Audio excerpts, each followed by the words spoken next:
Hello friend, आज आहे होळी आणि आजचा व्लॉग आहे होळीचा. आम्ही आता रेडी होऊन चाललोय होळीची पूजा करायला. आरतीचं ताट तयार केलं आहे. ताटामध्ये फुलं, हळदी कुंकू, अगरबत्ती, पुरणपोळी. आज खास नैवेद्य पुरणपोळीचा आणि पाण्याचा तांब्या अशी मी तयारी केली आहे. चला तर जाऊया होळीची पूजा करायला. होळी आली की लहानपणाच्या आठवणी जाग्या होतात. पोरांचा मेळा जमायचा, शेणकुटांची चोरी करायला, रात्रीचा खेळ चालायचा. पुरणपोळी व तुपाची धार आईच्या हाताला वेगळीच चव असायची, नाही का? नैवेद्य बनायचा होळीसाठी आणि आमची मात्र चंगळ असायची. बोंब मारत फिरायचो आम्ही. होळी पेटता गावात प्रत्येक वाडीत जाऊन साऱ्यांची बोंबाबोंब घुमायची. सगळ्या आठवणी जाग्या होतात. पण आता काय, गेले ते दिवस आणि राहिल्या तर फक्त आठवणी. ते दिवस परत येणे नाही. असो सो आम्ही आता होळीजवळ आलो आहे. किती छान बांधली आहे हो. गावासारखी मजा इथे नाही, पण ठीक आहे. एक ताई पूजा करत होत्या म्हणून मी जरा वेळ थांबले. आता ताईंची पूजा झाली आणि मग मी पूजा करायला बसले. उर्वी बघा कशी तयार होऊन आली आहे. सण म्हटलं की लहान मुलांचा एक वेगळाच उत्साह. नवीन कपडे, पूजा कशी करायची, होळी कशी असते बघायची उत्सुकता. मी पूजा केली, नारळ ठेवला आणि पुरणपोळीचा प्रसादही ठेवला. नमस्कार केला आणि पाण्याची प्रदक्षिणा घालायला सुरुवात केली. पाण्याची प्रदक्षिणा घालणे म्हणजे शांतता, समृद्धी आणि वाईट नजर टाळण्यासाठी केलेली प्रार्थना. प्रदक्षिणा घातली, नमस्कार केला आणि मी बाजूला झाले. यांना म्हटलं, तुम्ही पण होळीची पूजा करून घ्या, कारण ते बिचारे कधीपासून कॅमेरा पकडून उभे होते. त्यांच्याबरोबर पूजा करायला उर्वी पण पुढे गेली. मग टर्न आला उर्वीचा पूजा करायचा. मला म्हणते, मम्मा मला पण पूजा करायची आहे.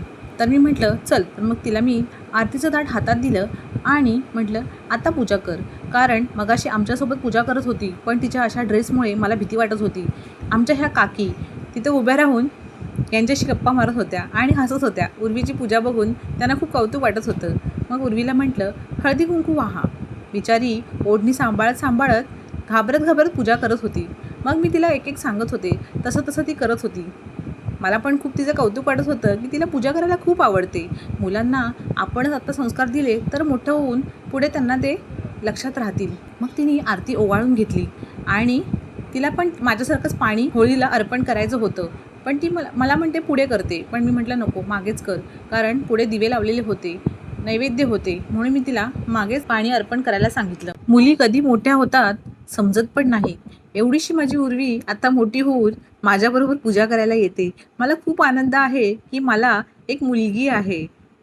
अशा प्रकारे तिने पूजा करून नमस्कार करून आम्ही तिथून बाजूला झालो.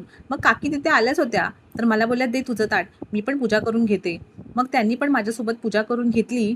मग आम्ही थोडा वेळ बाजूला थांबलो होतो. त्यांचा हा मुलगा यश, तो पण पूजा करत होता. मग आम्ही पूजा करून थोडे फोटोज काढले आणि मग आम्ही घरी आलो. होळी लागायला वेळ होता म्हणून थोडा वेळ आम्ही घरी थांबलो.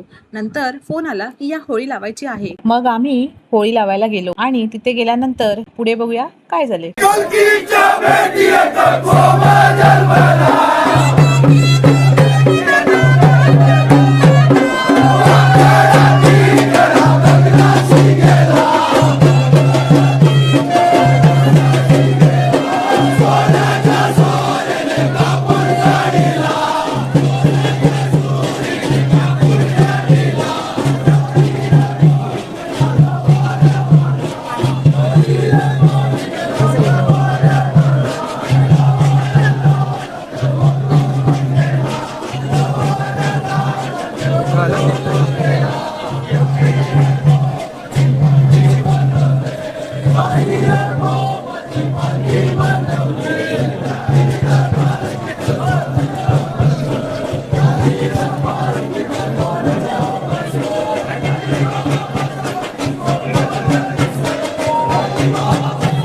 सो अशा प्रकारे होळी लावून आम्ही घरी आलो. असा होता आमचा आजचा दिवस. व्हिडिओ आवडल्यास नक्की लाईक करा, सबस्क्राईब करा. थँक्यू.